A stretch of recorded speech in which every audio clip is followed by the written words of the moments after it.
Krishna Krishna Krishna. Shri Radhe Shri Harivansh. This is Palak Sharma. मैं हूँ पलक शर्मा और आप सभी का स्वागत है मेरे यूट्यूब चैनल पर।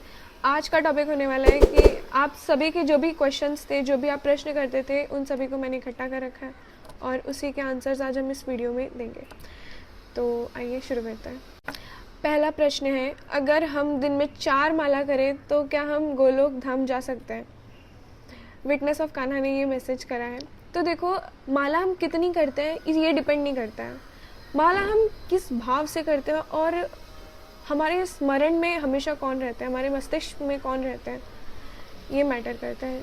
एक इंसान दिन में 4 माला कर रहा है लेकिन मन लगाकर पूरे दिन जो भी कर्म करता है भगवान को समर्पित करता है, भगवान को मध्य में रख के हर कर्म करता है, तो क्यों नहीं मिलेंगे। लेकिन कोई इंसान 16 माला कर रहा है, ध्यान उसका मटीरियलिस्टिक चीज़ों में ही है, वो कि मतलब अजीब अजीब चीज़ों में ही उसका ध्यान जा रहा है, तो कैसे होगा।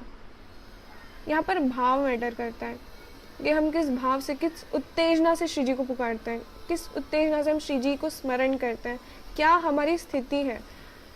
और नाम की तो बात देखो ऐसी है, हमारे गुरुदेव कहते हैं कि नाम तो बस चलते रहना चाहिए, इसका कोई वो नहीं है कि भाई इतनी माला करनी है।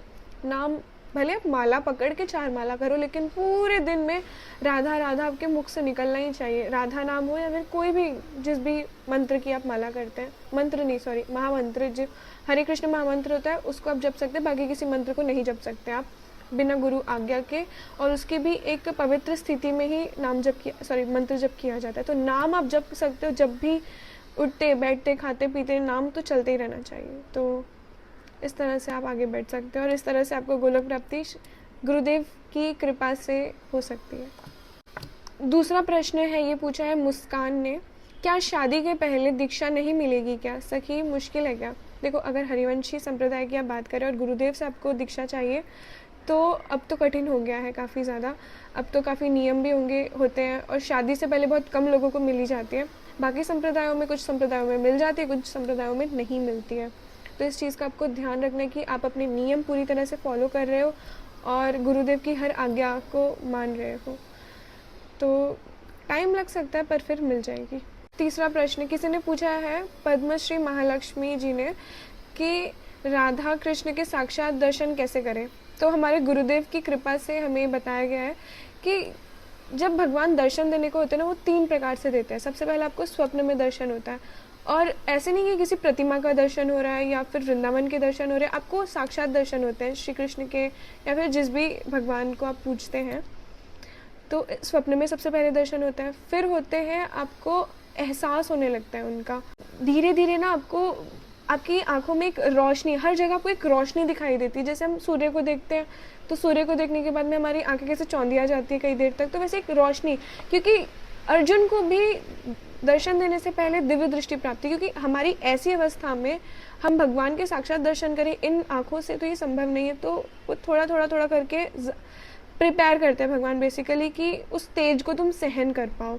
तो धीरे धीरे ना थोड़ी सी बिंदु सी कुछ तेज प्रकाश सा आपकी आंखों के सामने होता है और फिर जाके भगवान आपको साक्षात दर्शन देते हैं। कुछ इस प्रकार से भगवान आपको दर्शन देते हैं, ये संकेत होते हैं।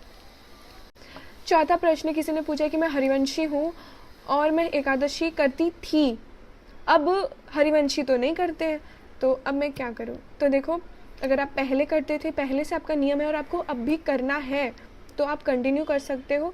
लेकिन अगर आपको नहीं करना है और हरिवंशी बन गए हो आप, तो आप उद्यापन कर सकते हो और फिर इसे बंद कर सकते हो श्री जी की कृपा से।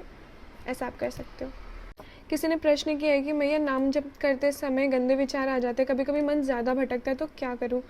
तो देखो, नाम जप करते समय गुरुदेव की कृपा से यही बताया कि जैसे हम मैसेजेस डिलीट करते हैं ना, और डिलीट करते वक्त वही मैसेजेस फ्लैश होते हैं कि इसको डिलीट करना भी है और हम डिलीट कर देते तो डिलीट हो जाता है। तो वैसे ही हमारे ना अनेक जन्मों से गंदे विचार आना, इन मटेरियलिस्टिक चीज़ों में काम क्रोध लोभ मोह आदि, इन सब चीज़ों की अभ्यास बन चुका है। हम जन्मों जन्मों से ये चीज़ें करते आ रहे हैं। तो जब हम नाम जप करते हैं ना, तो ये गंदे विचार उभर कर आते हैं, ये बेसिकली डिलीट करते हैं, हमें परेशान नहीं करते। जब आप निरंतर नाम जप करते रहोगे तब धीरे धीरे करके ये आने भी बंद हो जाएंगे और आप एक पवित्र स्थिति में पहुंच जाओगे। अगला प्रश्न किसी ने किया कि क्या हम पीरियड्स में भगवत गीता पढ़ सकते हैं? तो देखो, अगर आपका मन नहीं मान रहा है कि मुझे पीरियड्स है और मैं भगवद गीता ना पढूं, तो आप सुन सकते हो। आप कितने सारे पॉडकास्ट होते हैं, कितने सारे यूट्यूब पे आपको वीडियोस मिल जाएंगे जिसमें भगवद गीता पूरी डिटेल में अच्छे से एक्सप्लेन करी गई है, तो आपको समझने में भी दिक्कत नहीं होगी। आप उस तरह से भगवद गीता सुन सकते हैं। तो ऐसा आप कर सकते हैं पढ़ने के बजाय पीरियड्स में। किसी ने बड़ा प्यारा सा प्रश्न पूछा है कि मन को ये कैसे समझाएं कि गुरुदेव ने हमारा प्रेम त्याग देख रहे हैं, हमें जानते हैं। तो ये मेरे मन में भी बहुत पहले आया था। तो देखो, हम गुरु का चयन नहीं करते, गुरुदेव हमारा चयन करते हैं। हमें लगता है ना कि हम तो बहुत दूर हैं गुरुदेव से, क्या वो हमें जानते हैं? गुरुदेव सब जानते हैं। ये जानते हैं गुरुदेव की कौन उनका शिष्य बनने वाला है, कौन नहीं, सब कुछ जानते हैं वो।